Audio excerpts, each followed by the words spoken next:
मुझे जो है ध्यान आया कि अभी कोई पत्रकार हैं किसी विदेशी अखबार की, तो मुझसे बात कर रही थी, तो उन्होंने मुझे ध्यान दिलाया कि गडकरी साहब का एक बयान है सितंबर महीने का 2023, और उसमें वो कह रहे हैं कि सड़क को लेकर के जो चार धाम यात्रा को लेकर के जो बहुत सारे सवाल उठ रहे हैं, इस पर हमने रिपोर्ट मंगाई है स्विट्जरलैंड से। स्विट्जरलैंड के जो एक्सपर्ट्स हैं, उनसे जो है कुछ रिपोर्ट मंगाई है, और उसके बाद हम इस पर कुछ कहेंगे। और उनका ये भी कहना है उस बयान में कि क्योंकि स्विट्जरलैंड की जो टोपोग्राफी है और जो यहाँ की है उत्तराखंड की, वो लगभग मिलती जुलती है।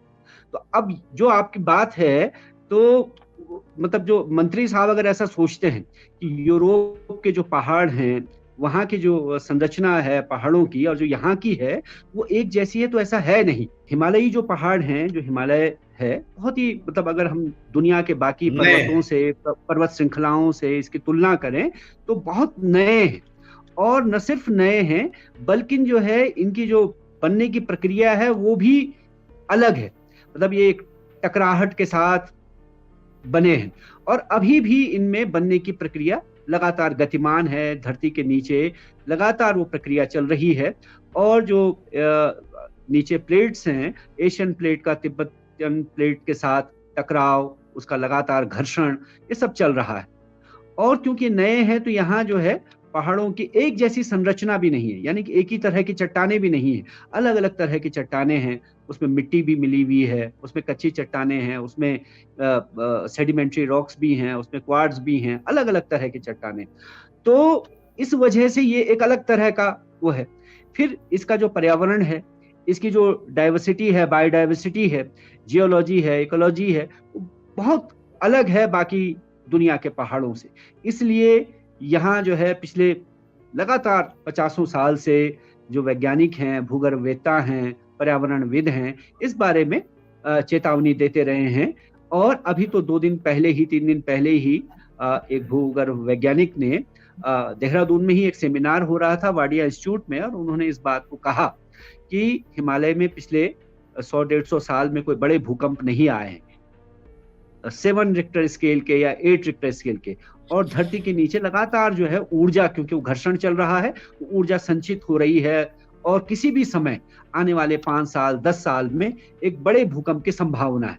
तो जब हम इन सब चीजों पर, और इसके अलावा, ये तो एक बात है, इसके अलावा जो हमारा पूरा धरती है, इन पिछले 20, 25, 30 सालों में इसके गर्मी बढ़ी है, यानी कि जिसको हम कह रहे हैं ग्लोबल वार्मिंग, और उसके जो इफेक्ट हैं, उसके जो परिणाम है, उसके स्वरूप जो है अतिवृष्टि होना, मौसम में लगातार बदलाव आना, कभी बर्फ का बहुत ज्यादा पड़ना, कभी बिल्कुल ना पड़ना।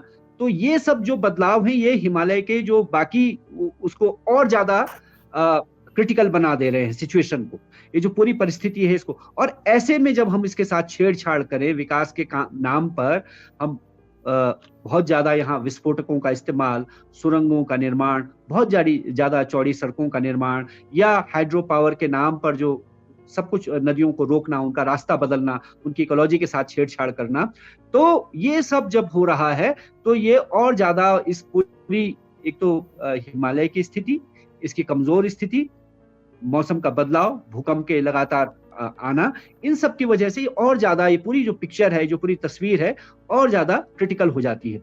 और तो ऐसी स्थिति में हम बात कर रहे हैं, और तब जो है हमारी जो सरकारें हैं, उसकी नीतियां, जो अभी त्रिलोचन भाई या रावत जी ने जो कहा, उसमें जो उनका विकास का सपना है, उस सपने में क्या है कि बड़ा निर्माण कुछ हो जाए। और वो बड़ा निर्माण जब आप कर रहे हैं, तो वो बड़ा निर्माण जो है हिमालय के लिए घातक हो रहा है। वो सिर्फ उत्तराखंड की बात नहीं है, हम हिमाचल में देख चुके हैं। हमने अभी कुछ दिन पहले अक्टूबर 4 तारीख को सिक्किम में देखा कि पूरा बांध टूट करके आ गया। हमने जो है यही चीजें जम्मू कश्मीर में देख रहे हैं, वहां डोडा जो इलाका है, वहां यही तरह की स्थितियां हो रही हैं। तो जो है ये केवल उत्तराखंड नहीं, बल्कि पूरा ही हिमालयी क्षेत्र, हमारी जो सरकार की नीतियां हैं, वहाँ की इकोलॉजी, वहाँ की जियोलॉजी, वहाँ की जो बायोडाइवर्सिटी है, उसके साथ जब छेड़छाड़ आप करेंगे, तो ये परिणाम आपके सामने आएंगे। देख रहे हैं जनचौक का सोशल मीडिया प्लेटफॉर्म। हमारे YouTube चैनल को सब्सक्राइब करने के लिए बेल आइकन दबाना ना भूलें।